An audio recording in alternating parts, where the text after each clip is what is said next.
Welcome Matters With. I'm your host, ThisPhillipBrian. Today we're here to discuss Novel Matters With You, The Bad Weather Friend by New York Times bestselling author Dean Koontz. He likes Dean Koontz. You got any Dean Koontz? The last couple of Dean Koontz novels I have reviewed, After Death and The House at the End of the World, I gave C's to because they were middling at best, and those C's might have been kind of nice. I may have been a little forgiving due to his history. I don't know. I'm not going to go back and reread those books because, again, they were middling at best. That was an amazing mess of mediocre meat. You can say that again. Wanna bet? And that brings us to, keep in mind, Dean Koontz is one of the most successful authors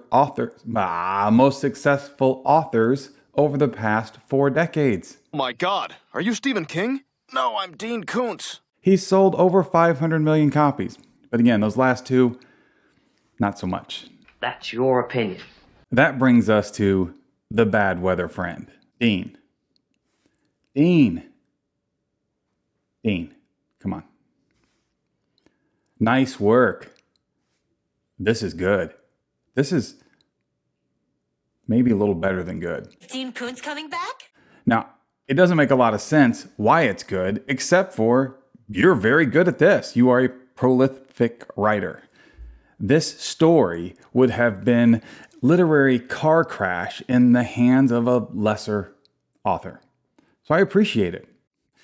The alliteration may not have been at the apex of the art form. However, it was aloft enough for this artist's appreciation. The story. Benny Catspaw. His personality is as odd as his name. He has a sunny disposition constantly, and he has a good life. He's a young man in his 20s, and things are going very well for him. And he's lighthearted. The whole tone of the novel is lighthearted, but it deals with some very dark issues. That's pretty dark, yeah. That's dark. Yeah, it's pretty dark. You know what? Benny suddenly loses everything. It's gone. That life that he's built is falling apart, yet his disposition is trying to hold it all together. Stay calm. Stay calm. And then he gets a mysterious crate from a distant relative that has a gentleman inside who's going to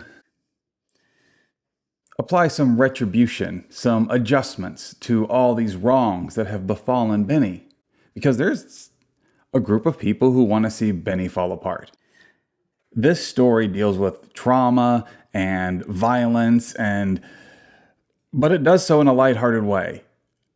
And on many levels, it shouldn't work, yet it does. It works! It's like an extended episode of The Twilight Zone in many ways, an extended episode of a very good Twilight Zone. And that's the term I keep using, very good. This is a good book. Is it Dean's best? Not even close. But it's far better than his worst, and it's better than his middling. And the last book I reviewed, I said if you want to read a pretty good book from a first-time fiction author, read this, The Ascent. This book is from a legendary author, and it's also very good. And then we're going to go see Dean Koontz. The book is presented by Brilliance Audio and performed by Ray Chase.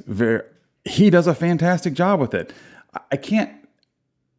I want to keep complimenting it. There are flaws, so it's not going to get an A. We're looking at a B here, but it's highly entertaining. Highly entertaining. It's a ride. Don't go in here thinking that this is a horror novel or a suspense novel or a comedy novel, because it's all of those things and none of it fits together, and in that it all fits together. Well, fascinating is a word I use for the unexpected. In this case, I should think interesting would suffice. It is 380 pages in hardback, published by Thomas & Mercer. Thank you, Thomas & Mercer, for the review copy. I give it a B. That's where we are. And this review, one take. That's a rarity. What's your favorite Dean Koontz novel? We'll talk soon.